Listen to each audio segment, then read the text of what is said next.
মাধ্যমিকের রেজাল্ট 2রা মে প্রকাশিত হয়ে গেল। এইবার কিন্তু উচ্চ মাধ্যমিকের রেজাল্ট প্রকাশিত হবে 7ই মে 2025। এই দিনই উচ্চশিক্ষা সংসদের তরফ থেকে দুপুর 12:30টার সময় তোমাদের রেজাল্ট, উচ্চ মাধ্যমিকের রেজাল্ট প্রকাশিত হবে এক সাংবাদিক সম্মেলনের মাধ্যমে। এবং তখনই কিন্তু জানিয়ে দেওয়া হবে যে মেধা তালিকায় কারা কারা রয়েছে, 1 থেকে 10-এর মধ্যে কোন কোন স্টুডেন্টগুলো মেধা তালিকার মধ্যে রয়েছে, এবং এই বছর তোমাদের কতজন স্টুডেন্ট পরীক্ষা দিয়েছিল, কতজন পাস করেছে, সমস্ত বৃত্তান্ত কিন্তু তোমরা 12:30টার সময় উচ্চশিক্ষা সংসদের যে প্রেস কনফারেন্স হবে তার মাধ্যমে তোমাদের কিন্তু সেগুলো জানিয়ে দেওয়া হবে।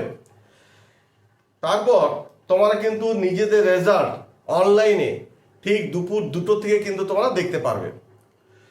এই দিনই কিন্তু অর্থাৎ এই 7ই মে প্রত্যেকটা স্কুল মানে কর্তৃপক্ষ আর কি, তারা রিজনাল অফিস থেকে মার্কশিট কিন্তু কালেক্ট করে নেবে। আর তোমরা তার পরের দিনকে অর্থাৎ 8ই মে তোমার কিন্তু স্কুলে গিয়ে নিজেদের রেজাল্ট মার্কশিট কালেক্ট করতে পারবে।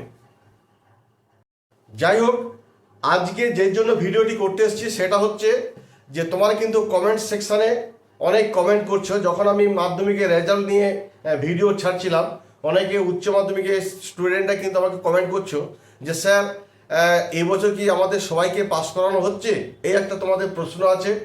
বা কমেন্ট সেকশানে কমেন্ট করেছো, অনেকে কমেন্ট করছো আমরা কি গ্রেস নাম্বার পাবো, বা গ্রেস নাম্বার যদি দেওয়া হয় তাহলে সবাইকে কি দেওয়া হবে এবং কত করে গ্রেস নাম্বার পাবো, এটাও কিন্তু তোমাদের অনেকের প্রশ্ন রয়েছে। তো সেই নিয়ে কিন্তু আমি আজকে এই ভিডিওতে আলোচনা করতে চলেছি। সুতরাং 2025 সালে যে সমস্ত স্টুডেন্টরা উচ্চ মাধ্যমিক পরীক্ষা দিয়েছ, তোমাদের এই 7ই মে রেজাল্ট, তার আগেই কিন্তু তোমাদের এগুলো একটু জেনে নেওয়া দরকার যে সবাই পাস করছে কি না, গ্রেস মার্ক পাচ্ছ কি না, এইগুলো নিয়ে কিন্তু আমি তোমাদের আজকে এই ভিডিওটি বলতে চলেছি। সুতরাং এই ভিডিওটি তোমরা প্রথম থেকে শেষ পর্যন্ত দেখো। ভালো লাগলে অবশ্যই একটা সাবস্ক্রাইব এবং লাইক করে দিও, আর পাশে থাকা বেল আইকনটিকে প্রেস করতে একেবারেই ভুলো না। দেখো, তোমরা অনেকেই কিন্তু প্রশ্ন করেছো যে স্যার আমরা কি সবাই এবছর পাস করে যাব। এই যে তোমরা কমেন্ট সেকশনে এই কমেন্টটা করছো, এক কথায় বলবো না, সবাই কিন্তু একসঙ্গে সবাই কিন্তু পাস করে যাবে না। কারণ ব্যাপার হচ্ছে যে সমস্ত স্টুডেন্টরা ধরো কিছুই লেখেনি, সাদা খাতা জমা দিয়ে এসছে, 2-1টা হয়তো এমসিকিউ এসএকিউ করে এসেছে, হ্যাঁ, একদম লেখার মধ্যে কোনো কিছুই লেখেনি, সেই সমস্ত স্টুডেন্টরা কি করে পাস করে বলো।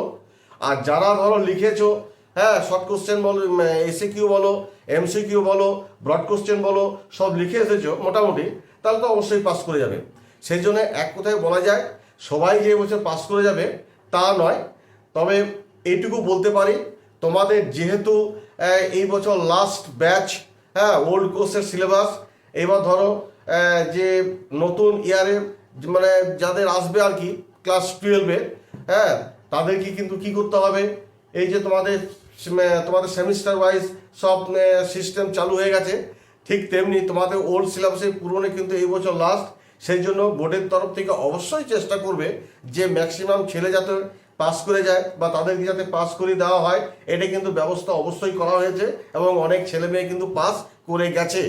কিন্তু তারাই একমাত্রই পাস করতে পারেনি যারা ধরো কোনো কিছু লেখেনি বা অ্যান্সার 2-1টা দিয়ে এসছে, হ্যাঁ, সেই ক্ষেত্রে কিন্তু তারা পাস করতে পারবে না।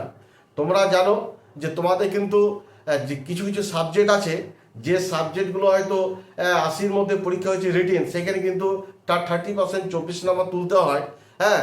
আবার কিছু কিছু সাবজেক্ট আছে যে সাবজেক্টগুলো হয়তো 70-র মধ্যে পরীক্ষা হয়েছে, সেগুলো কিন্তু 30% 21 নাম্বার তুলতে হয়। তো এই 21 নাম্বার তোলা বা 24 নাম্বার তুলতে গিয়ে যদি কোনো স্টুডেন্ট যদি 10 নাম্বার, 5 নাম্বার, 7 নাম্বার পায়, তারা কি পাস করতে পারবে? সেই হিসেবে বলবো যে সব স্টুডেন্ট যে এই বছর পাস করে যাচ্ছে তা নয়। এবার হচ্ছে পরের যে কমেন্টটা করেছো তোমরা, সেটা হচ্ছে যে আমাদের সবাইকে কি গ্রেস মার্ক দেওয়া হবে।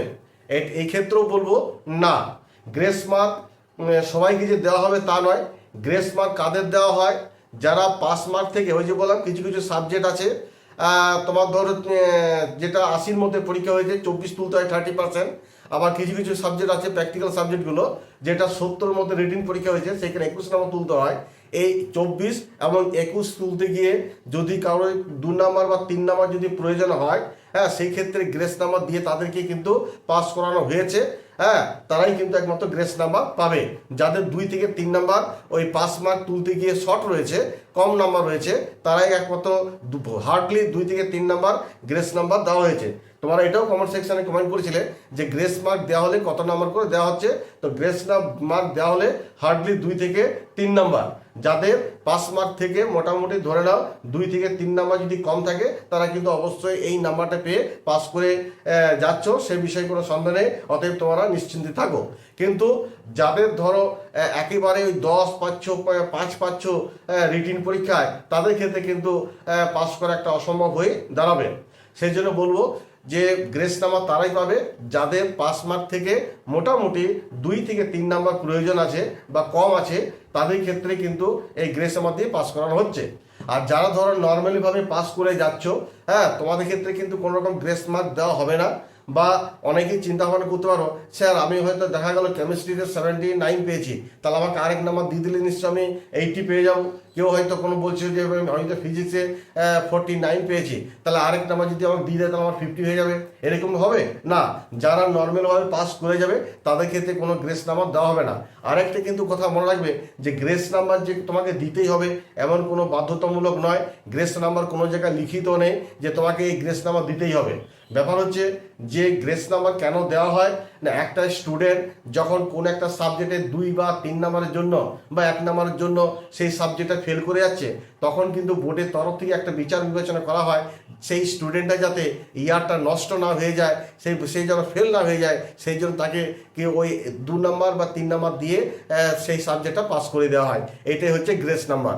তাছাড়া এমনি কোনো জায়গায় বাধ্যতামূলক নেই যে তোমাকে গ্রেস নাম্বার দিতেই হবে। তাহলে তোমার বুঝতে পারলে যে এই বছর কিন্তু গ্রেস মার্ক সবাই পাচ্ছ। পাসের হার কিন্তু আগের বছর তুলনায় এই বছর অনেক বেশি থাকবে, যেহেতু তোমাদের লাস্ট ইয়ার এই বছর। সেই হিসাবে বোর্ড কিন্তু চেয়েছে যে যাতে ম্যাক্সিমাম ছেলে যেন পাস করে যায়, কোনো পুরনো সিলেবাসে যেন তাদেরকে না পড়তে হয়। সেই হিসেবে বলবো যে তোমাদের কিন্তু ম্যাক্সিমাম ছেলে কিন্তু পাস করে যাবে এবং পাসের হার অনেক বেশি বেশি থাকবে। আর আরেকটা ব্যাপার যেটা জানালাম, গ্রেস নাম্বার অবশ্যই পাবে যারা ধরো 2-3 নাম্বার কম রয়েছে কোনো সাবজেক্টে পাস করার জন্য, সেক্ষেত্রে 2 থেকে 3 নাম্বার গ্রেস নাম্বার দিয়ে তাদেরকে পাস করানো হয়েছে। সেই দিক দিয়ে তোমার নিশ্চিন্তে থাকো। আর আরেকটা ব্যাপার বলবো যে সবাইকে গ্রেস নাম্বার দেওয়া হবে না। কাদেরকে না, যারা ধরো নর্মালভাবে পাস করে যাবে তাদেরকে কিন্তু একটাও কিন্তু গ্রেস নাম্বার দেওয়া হবে না।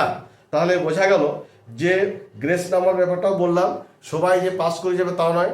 যারা কিছু লেখে আসেনি, 2-1টা হয়তো শর্ট কোশ্চেন করেছে, হ্যাঁ, হয়তো পাস মার্ক থেকে অনেক কম নাম্বার, তাদের ক্ষেত্রে কিন্তু তারা পাস করতে পারবে না। আর যারা ধরো লিখে এসেছো তারা তো অবশ্যই পাস করে যাবে।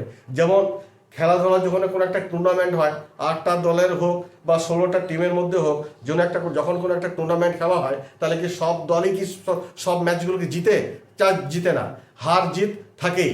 হ্যাঁ, কোনো টিম হারছে, কোনো টিম জিতছে, এরকম হার জিত হতে হতে হ্যাঁ যে ভালো খেলবে সেই কিন্তু প্রত্যেকটা ম্যাচ জিতবে এবং সে জয়ী হবে। সেই জন্য তোমাদের পরীক্ষার ক্ষেত্রেও তাই, তোমাদের সবাই পরীক্ষা দিয়েছো ফাইনালে, যারা ভালো লিখেছো হ্যাঁ তারা অবশ্যই পাস করে যাবে, আর যারা কিছুই লেখেনি তারা কিন্তু পাস করতে পারবে না। যাই হোক, এই বলে আমি লাস্টে ভিডিওটি শেষ করব। তার আগে বলে রাখি, যদি আমার ভিডিওটি ভালো লেগে থাকে তাহলে অবশ্যই কিন্তু একটা লাইক করে দিও।